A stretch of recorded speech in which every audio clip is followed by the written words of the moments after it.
असल में चीन की सेना चीन की नहीं बल्कि चीन की दमनकारी कम्युनिस्ट पार्टी की सेना है।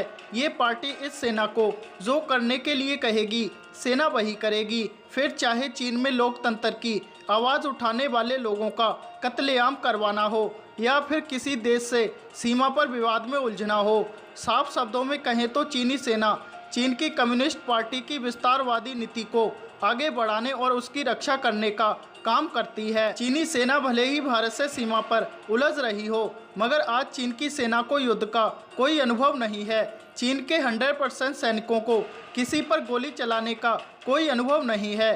चीन ने आज़ादी के बाद सिर्फ 1962 में भारत सरकार की कुछ गलतियों और धोखे से हमला करके एक युद्ध जीता था। उसके बाद चीन ने 3 छोटे बड़े युद्ध लड़े और इन युद्धों में चीनी सैनिकों का वो हाल किया गया कि चीनी सेना ने पिछले 40 साल में किसी पर एक गोली तक चलाने की हिम्मत नहीं की है। 1967 में चीन ने भारत से फिर युद्ध लड़ा था।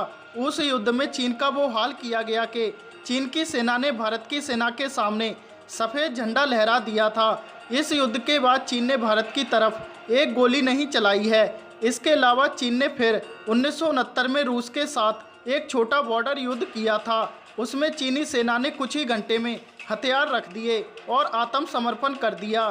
चीन की सेना ने आखिरी बार युद्ध 1979 में वियतनाम के खिलाफ लड़ा था। इस युद्ध को अब 40 से ज़्यादा साल हो गए और इस युद्ध के बाद चीन की सेना ने किसी पर एक गोली तक चलाने की हिम्मत नहीं की है। चीन की सेना का सबसे बुरा हाल वियतनाम ने ही किया था।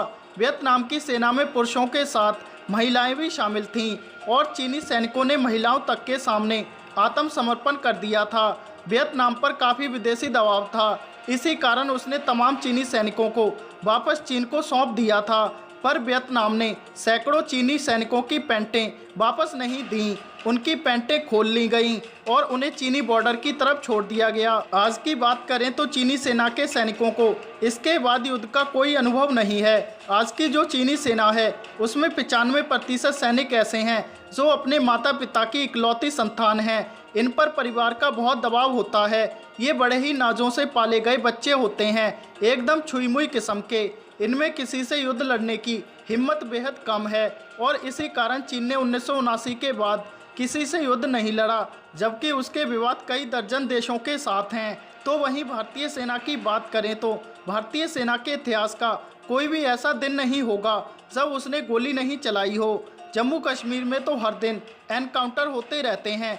कश्मीर में भारत पाकिस्तान सीमा पर हर रोज़ गोलीबारी, सीज फायर उल्लंघन, ग्रेनेड हमला, एक दूसरे की चौकियों को उड़ा देना, बम से हमला, जवानों का शहीद होना आम बात है। भारतीय सेना हर रोज़ किसी न किसी आतंकवादी को ढेर करती ही है, फिर चाहे वह जम्मू कश्मीर में हो या फिर देश के अन्य राज्यों में जैसे नक्सलवादी और माओवादी। भारत ने आज़ादी के बाद कई युद्ध लड़े हैं जिनमें ज़्यादातर में जीत हासिल की है। बता दें, भारत ने आखिरी बार 1999 में कारगिल युद्ध लड़ा था, जिसमें भारतीय सेना ने पाकिस्तानी सेना को नाकों चने चबा दिए थे। इस लिहाज से देखा जाए तो चीनी सेना भारतीय सेना के सामने एक दिन भी नहीं टिक पाएगी।